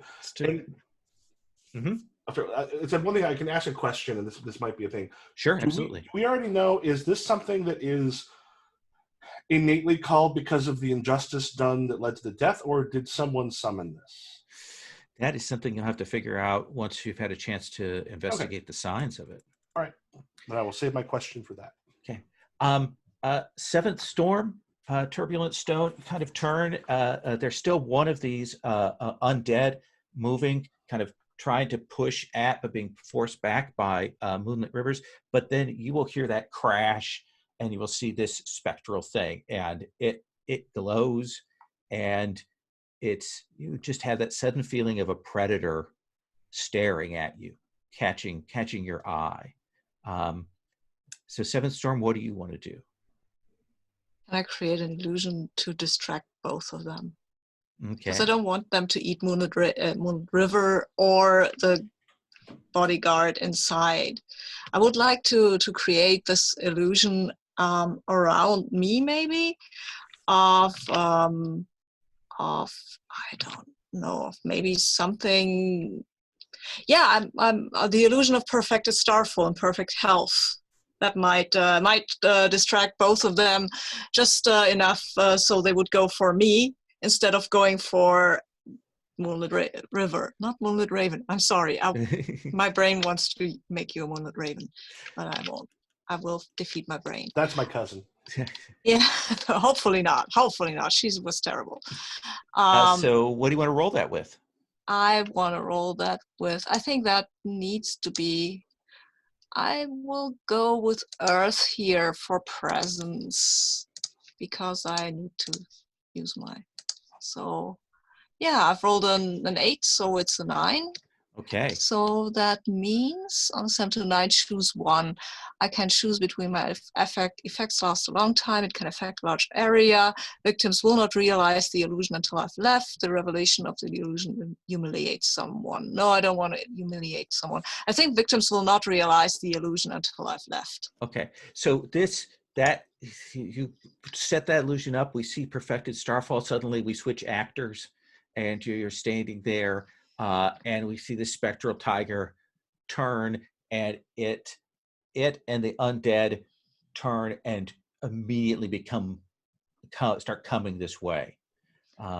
Turbulent Stone, you see Seventh Storm does that. changes guise, and these two things, one on your scale, the other quite clearly above your scale, coming towards them. What do you want to do?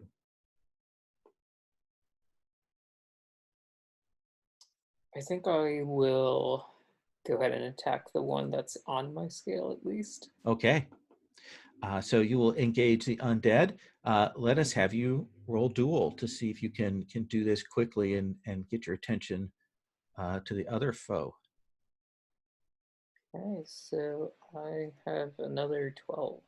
Another 12. So what's different about this time when you strike them down? I don't think I have as much time to prepare my attacks, so it's a little bit quicker and not as like ritualistic, I would say. But I think I like get close to the ground and sort of leap up and do a spinning slash. Do that leap up, spinning slash, cut through, maybe more at an angle this time, but we'll see again that same explosion, the sparks of your magic as you do that.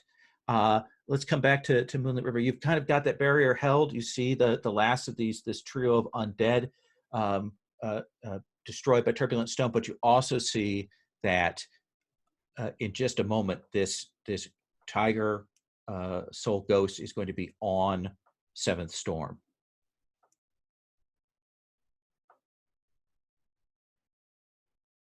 You're muted. Sorry. Will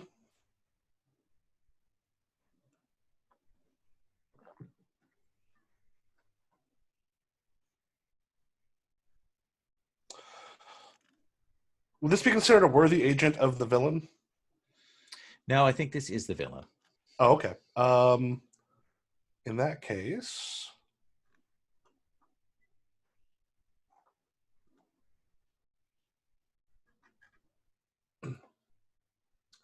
who is this coming on again? So it is rushing, tearing the street up as it proceeds towards Seventh Storm, who has disguised himself as Perfected Starfall, the dead magistrate. Okay. So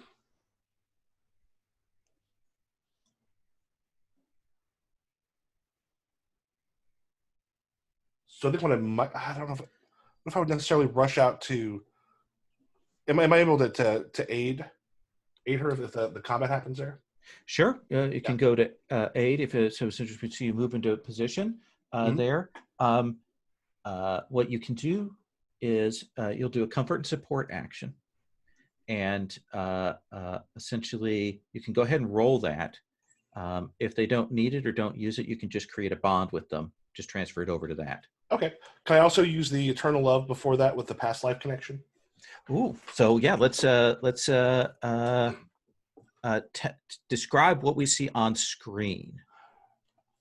We see on screen that both of our faces sort of like fade into those of slightly other ones, both looking a bit older, a little bit more like things have been particularly rough in this previous life.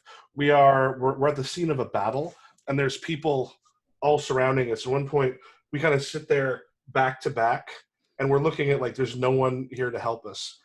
And I turn back, and the name itself is difficult to hear because of all of the like the horses, the other stuff coming. He goes, "If I'm going to die by someone, I'm glad it's you." And then as they kind of the crush comes upon us, we sort of fade back. And Excellent. So you get to get +1 forward on your comfort and support roll. What element do you want to roll that with? I'll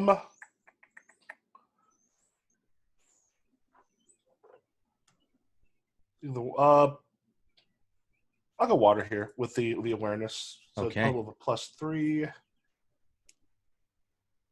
13. Okay.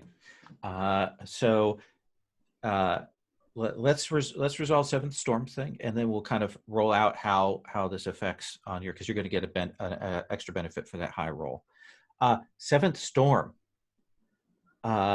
This foe, who is very clearly above your scale, you have drawn its ire, and it is rushing towards you. What do you want to do?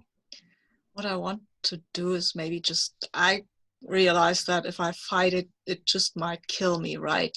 So maybe I'll just draw it from where we are, to draw it out until the sun goes up, I guess. To have it chasing me. Sure. I mean, that should be... I can draw a foe out who's above my scale, right? Yeah, so this is going to be an overcome move. Yes. What okay. element do you want to roll that with? And then we'll check on the thinking aid. At that point, I want to roll with my style element because, I mean, control and calculation seems to be maybe a good idea. Sure. Yeah, I've rolled a 6. No, I've rolled a 5. But I rolled with my style element, and so it's a 7. So it's a 7. What we will do is then you can mark a bond if you don't already have one, or raise it by 1 with Moonlit River. Okay. Cool. And Moonlit River, you can. Can I have more than 1 bond? Sorry. Yeah, absolutely, up to 3. Cool. Moonlit River, you can ask a question, clear an element, or mark a bond with Seventh Storm. I will add that bond with Seventh Storm. Okay. Then tell me how you're assisting Seventh Storm in drawing this thing away, running this thing through the streets.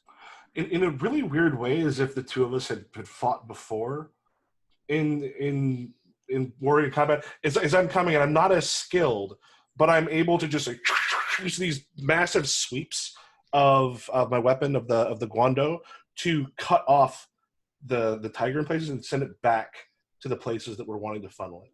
Mm-hmm. And Seventh Storm, we see you lightness along. We see this rushing to the street. At Turbulent Stone, I assume that you join in the pursuit / driving off. Mm-hmm. And we can see this Seventh Storm. You're definitely the person it is seeking out. Give me a little montage of what we see on screen as you're moving. How do we see your motion? You know, we've seen that Moonlit River is coming and using this to kind of drive it at certain points.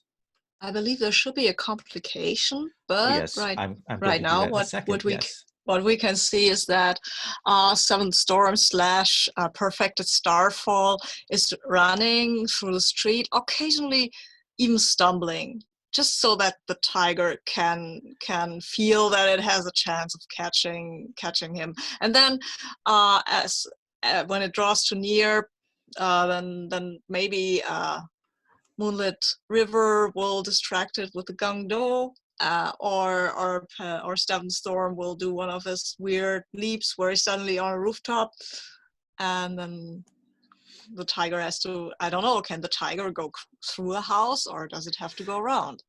It seems to have some substance to it, like it's manifested for this. Mm-hmm. Okay. And now in the sort of the drawing of it, it seems to actually have a form, and it is knocking roof tiles off. Cool. Okay. And I think that it is going to get at least 1 good swipe at you. I think that's the cost, and I think you need to mark an element of your choice. Can I mark wounded? Yes, if you'd like. I mean, it seems appropriate, right? Because I mean, it's a tiger and it's pretty big. Yeah. So well, where does it hit you? I think at the thigh. Okay. Yeah. Reaches up, gets 1 cut. Turbulent Stone, Seventh Storm, River kind of moving, and this takes a while. We see this dash. It's a long sequence chase through. Stalls get knocked over, roof tiles get sent flying as it goes, and there's that moment when it is kind of closing in on you, Seventh Storm. It's already gotten that hit, and you're bleeding. We've seen Turbulent Stone kind of drive it one way, and then Moonlit River the other, but it kind of closes in, and then we probably see that first ray of dawn kind of coming over the wall of the city, and when that comes, it vanishes. And that second, the illusion vanishes as well, and you can see that this is X-ray 7 Storm, and he's still bleeding from his thighs, though. But I think he sits down. He's pretty exhausted. Turbulent Stone, what do you say to your comrades? Interesting. The target can only strike at night.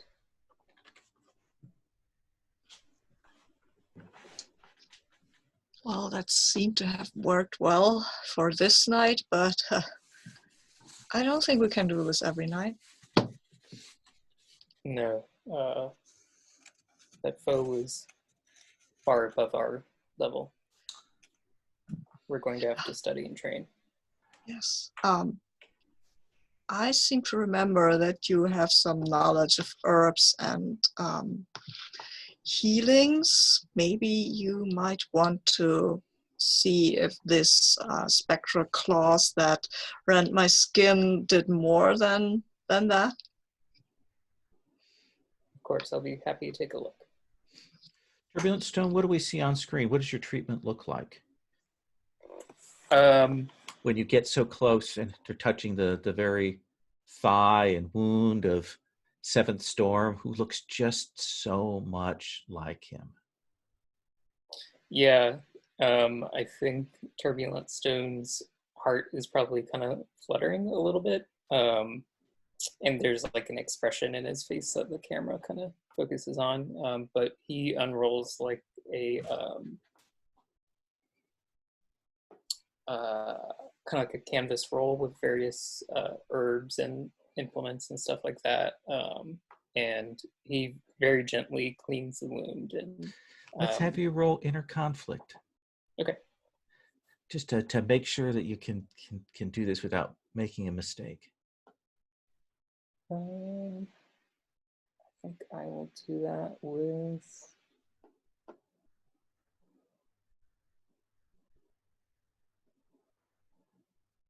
I can't do it with my style element, so I will do it with water.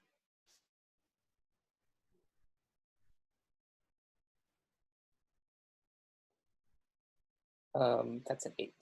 It's an 8. So if you wish to heal Seventh Storm and they can clear their wounded, then you'll need to mark an element. Or you can kind of do it kind of badly and not help them. I think I would do everything I can to make sure this is all cleared up. Then do I mark the same element that I? In this case, you'll mark the same element that you rolled with. Okay.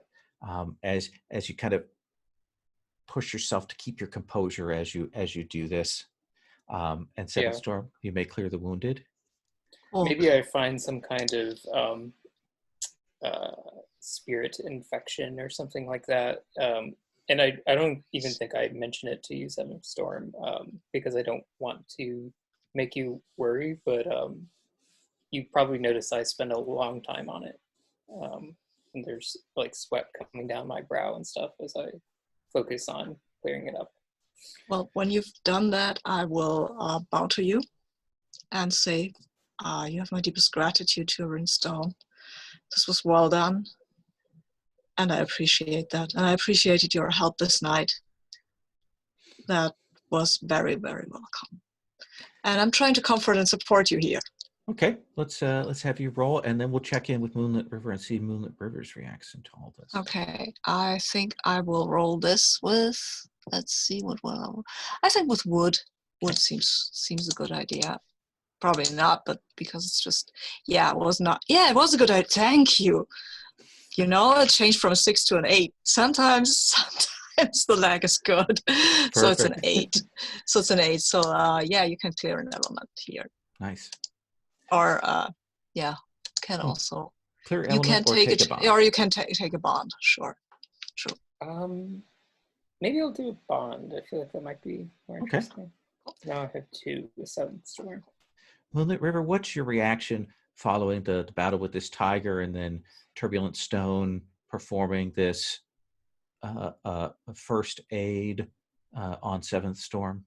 I'm a little more disturbed because I've been I'm watching this, and clearly, like my mind's not quite there, because here is someone who I have uh, been very angry at for what happened with Snowy Fox, and then I am remembering, because the past lives for me are such a can be right there on the surface, except it's just I don't have like all the memories when they pop in. The emotion is still a part of it, and then remembering that this was someone who I once was glad to die alongside. So I'm like kind of off there, just sort of trying to deal with the people we were, and then the anger I still hold. What do you think is dominating? Is it jealousy? Is it sorrow? Is it anger? What emotion do you think is? Do we see your eyes express? Um, Kind of a deep conflicted sort of melancholy right now, because there is this realizing that at one point this had been that close of a friend, and to now be in a position where they have cost me, not only cost me someone I love, but also brought about their corruption. And I think we see those two together, Seventh Storm and Turbulent Stone, doing this, and you are a few steps apart. The camera makes the distance look like a canyon. We can see that difference between, and I think that is where we're going to stop today. We'll take up with that investigation next time. We'll check in on everybody's entanglements at the start of session to make sure everyone's cool with those. What I always do on session 1 is I give out 3 XP. We'll just add those to your total, and we'll check in with everybody next time. Does that seem cool? I typically wait and do stars and wishes like every other session, so after we've had a chance to play more. And I'm going to stop the recording.